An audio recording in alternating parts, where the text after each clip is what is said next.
Rugby League Grand Final. Now it's time to welcome to the Bughouse a man who was a saint. And after 114 hours of being a saint, he decided to become a Bond. Yes, he's our first guest who's had a licence to kill. Listen, Cedric, can you get weaving in the fancy car?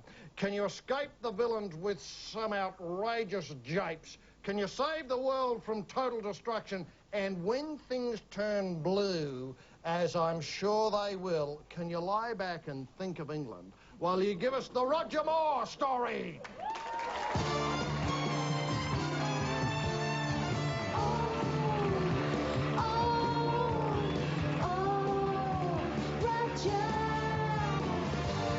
Let's get smoothing, cruising, boozing, and fusing, Roger.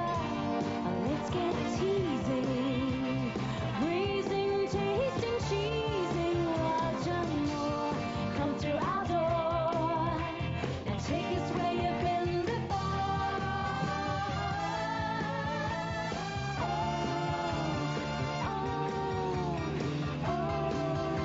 Roger. Let's get sounding, bounding and expounding, Roger Moore. Let's have more, Roger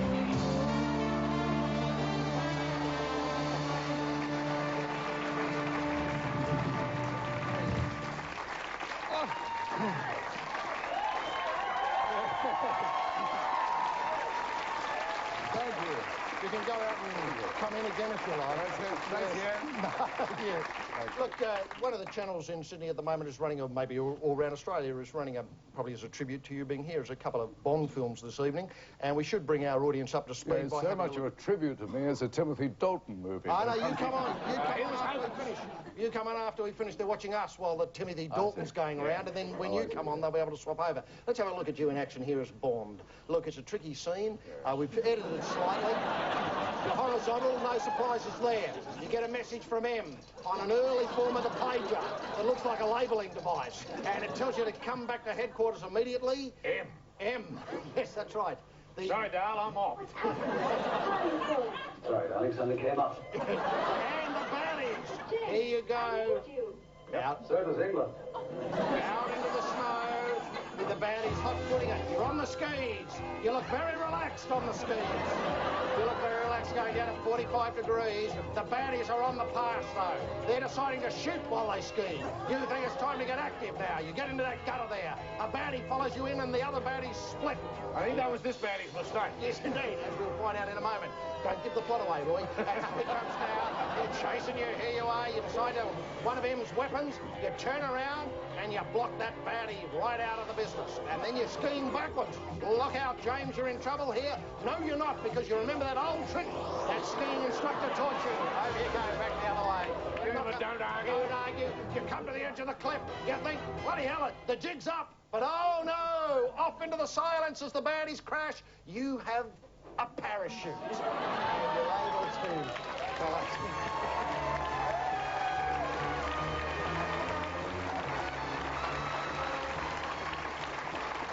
When you look... Yes, it's effortless, isn't it? Come to think of it, there was one shot of me in that. Yes, I know, I'm The sorry. rest was another fellow. Yes. Now, look, when you look back at the Bond films now, do you wince at some things you wish you'd done better, or are you fairly comfortable with them? Well, I don't think any actor can look at anything he's done and not say, I could have done it better. Yes, yes. The old song is not right, nobody does it better. How fit did you have to be for the Bond movies? Did you have to have a training regimen of any sort? Yeah, on Fridays when I tried to get the money out of the producers. Yes.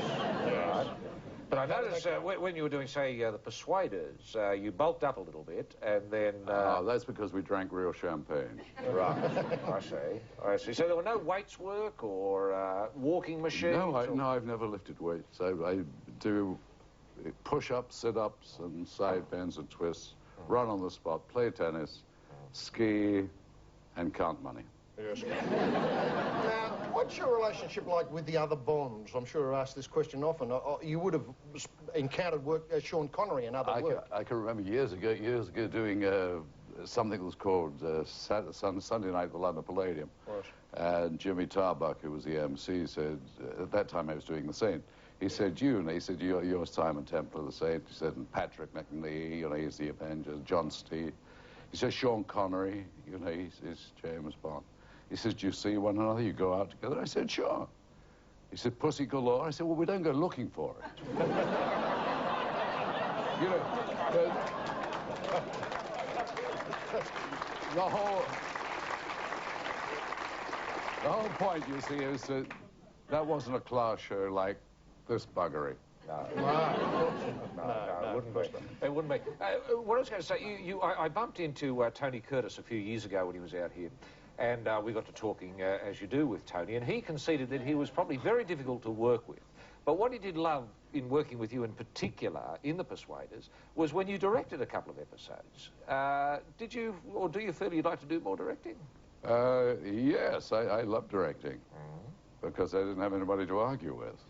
Right. It was terrific. No, I probably am going back to do a little directing now. Now, the Bond, the recent incarnation of the Bond, I think is a pale imitation of the work that you and Sean did. You know, this Brosnan Bond, I think, is very, very disappointing. It's just unconvincing. He's a pillow. He's an absolute pillow. He powders when the going gets tough, and the sets and the stunts look very, very artificial. Yeah, I mean, that ridiculous jump off there. Oh, the reservoir wall and the bungee jump, and he just... I saw that, actually. As in? Oh, it was a hell of a stunt. That really was something. It was for real. And how much of the stunt work were you allowed to do when you were Bond? Well, you're allowed to do anything unless you're going to kill yourself, you know. That is, in the first 2 weeks, I had a theory that in the first 2 weeks they were going to kill me because they could then get the insurance money, then get another actor and go on and make the film. Yes. Halfway through the film, I knew I was going okay, you know. And the last week of the film, I started getting very nervous because I knew they had enough in the can that they could kill me off, get the insurance money, and they wouldn't have to get another actor anyway. It's a tough time, isn't it? That worrying. Now, you're obviously in you know, terrific condition, and you obviously look after yourself. Now, you've been plagued with kidney stones all your life. I get kidney stones. What have I got to look forward to? How often are the bloody things going to come around? I guess. You want a consultation now? Yes. Yeah. Well, put things on the table, and I'll tell you. No, kidney stones, they're no problem today. No. You can sit in a bath, and they give you 2 sound bolts through you, and they go. Or drink a lot of... I drink a lot of water. And a half of water every morning when I wake up. Okay. And I go to the bathroom a lot. It's an exquisite pain, though, isn't it? Which, going to the bathroom or passing a stone? When you're passing a stone. There was a terrible thing happen. When I was doing one of the bombs in, we were shooting Moonraker in Rio. Yeah.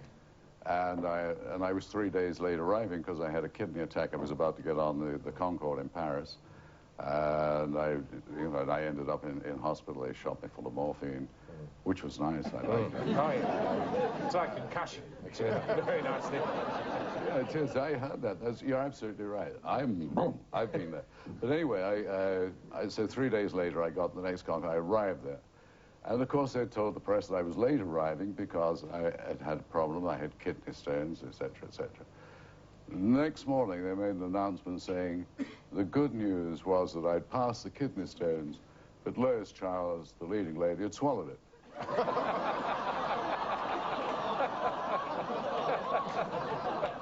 There's a fellow sitting there, he's going, what's that mean? Now, look, you're here for UNICEF, and you have... Thank you. I'm glad you mentioned UNICEF. I was really trying to get the badge now, look, going. we've got an ad. It's an American ad. I don't think it's shown in Australia here, of you representing yourself for UNICEF. Let's have a look at that now. The name is Moore. Roger. Undercover, huh? We have a UNICEF. Oh, I thought it was something important, you know. It's very important. UNICEF is committed to keeping our promise to children everywhere for clean water, health care, food, and education. Yeah, every kid deserves a break. Attaboy, Raj. Help us keep our promise to the world's children. Support UNICEF. And UNICEF's in its 50th year, and you're here, obviously recognised by the audience. And you're here with a couple of missions, Bond-like missions for UNICEF. Yes, well, I must say Qantas sort of brought me out very kindly because they do a Change for Good program, which is where you're asked on an airplane on the Qantas, British Airways do it as well, and a couple of other airlines. any odd change in your pocket, you just put it in. It's going to be thrown in a drawer or the back of a cupboard. You might just as well put it in the envelope, and that is. And the other appeal is for the Sheraton hotels, the ITT Sheraton Group, where they do checkout for children. They add $1 to each stay that you're in the hotel. Yeah. And if you don't want to put the dollar on, you can say, I don't wish to. Yes. And the staff will be very nice. They say, you're a mean money, you know. Yes. How did you get involved with UNICEF? I know you've been at it for a while, and I understand it was a connection with friends and performers in the caper.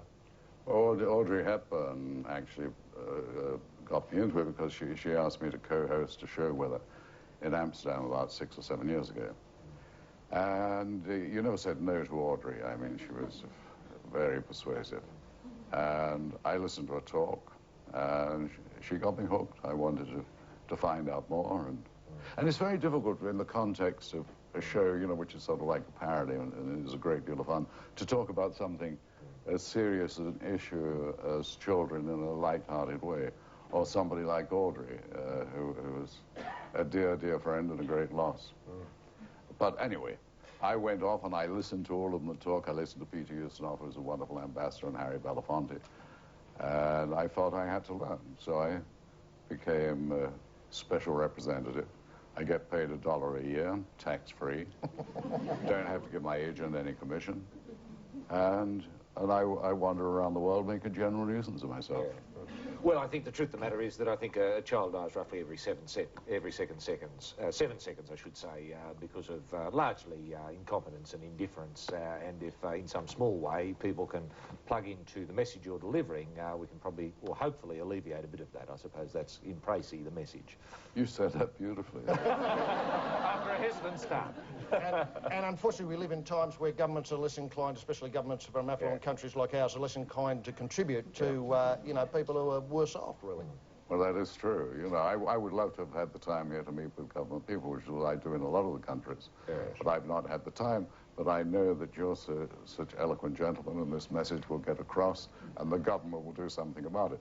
But that is the reason that, you know, that I am sort of useful in the terms of fundraising, because I am known in a couple of places, and so I can get, you know, a couple of interviews with the media and talk about the private sector for fundraising, which is where we have to turn to. And that's why we're so grateful to the people like Sheraton, to the new campaign that UNICEF is running in Australia, which is Change for Kids on October the 23rd, where you're going to put all the money you've got in your pocket in the envelope there and then, won't you? You'll do that, won't you? Oh, yes, they're involved. And now it's time to test Roger's knowledge of Hollywood hijinks. There's no business like show business. Yes, once again, it's time to play There's No Business Like Show Business. Who will Roger be playing for here in the boot this evening? Yes, Roy? there's a birthday here in the boot, HC, and we're talking to, or we're playing for, or Roger will be, Julianne Rackley, who turns 34 today. Well done, Julianne. Just here. Now, let's go over and see what Julianne will win. Ian Tubbs, come here, the prize board.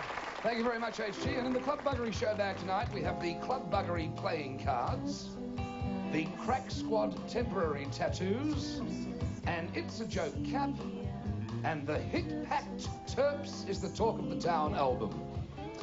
And now back to you, HG, for the Hollywood hijinks. Yes, thanks very much, Ian, and all those prizes available across Australia at ABC stores. Roy, take Roger through it. Yes, Roger, there are 2 questions here, only one of which you need to get right. Firstly, what state of Australia is closely associated with Errol Flynn? Is it New South Wales, Tasmania, Victoria, or Queensland? Have a stab. There's a clue. Tasmania. Tasmania, yes, indeed. Clue, yep. And the second question... Who is considered to be the least understood Bond? Sean Connery, George Lazenby, Pierce Brosnan, David Niven, or Timothy Dalton? Take your pick. Would you run those by me again? Timothy Dalton, David Niven, Pierce Brosnan, George Lazenby, or Sean Connery? You could include yourself if you wish. The least understood? Yeah. Yes.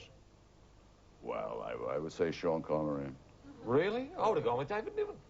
Or Pierce Brosnan. God almighty, who knows what my name's Bond, James Bond. Yeah. And on that wonderful winning note, it's time to ask Roger to deliver the Buggery show bag and wish him every success with his future. And I ask everyone, whether they're at home or here in the booth, to get him out and bang him until they're nothing more than a couple of slices of spicy chicken roll as a way of thanking Roger Moore.